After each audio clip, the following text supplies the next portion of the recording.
नमस्कार, जयसिंगपूर नगरी न्यूज मध्ये आपलं सहर्ष स्वागत। पाहूया आजच्या दिवसभरातील काही ठळक घडामोडी। तेव्हा पुरवणी गरजेचं असताना देखील आम्हाला सांगितले की निधी नाही आणि दुसरीकडे शूटिंग बॉलसारख्या स्पर्धेला त्यांनी 5-5 लाख रुपये निधी आम्हाला न विचारता एक क्षणात निधी दिला जातो।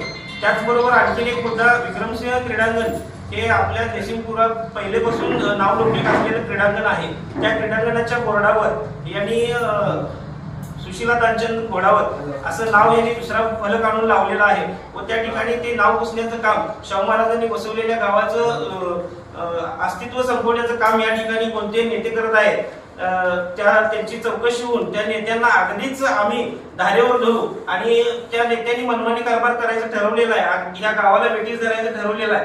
गावाला अगदी हुकुमशाही पद्धतीने हे इथला कारभार चालू आहे। त्यांना माझं असं सांगणं आहे की गाव काही तुमच्या बापाचं नाही आहे, जयसिंगपूरच्या सर्वसामान्य जनतेचा गावावर अधिकार आहे। तुम्हाला जर का तुमची हुकुमशाही चालवायची असेल, तुमची नेतेगिरी चालवायची असेल तर तुम्ही वैयक्तिक 500,000 एकर जागा खरेदी करा, तिथे गाव बसवा, तिथल्या लोकांकडून कर घेऊ नका।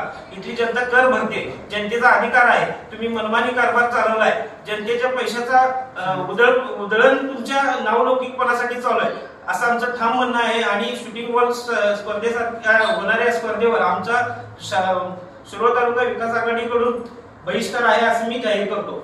धन्यवाद। तुम्हाला आम्ही स्पष्ट सांगून देखील 4 दिवस पुढे ढकलून देखील आम्हाला कुठल्याही गोष्टीची माहिती दिलेली नाही आणि बोलवलेली नाही। आमच्या जयसिंगपूर नगरी न्यूज चॅनलला लाईक करा, सबस्क्राईब करा आणि हो, स्क्रीनवर दिसत असलेला व्हॉट्सअप नंबर तुमच्या मोबाईलमध्ये ऍड करा। पाहत रहा जयसिंगपूर नगरी न्यूज चॅनल।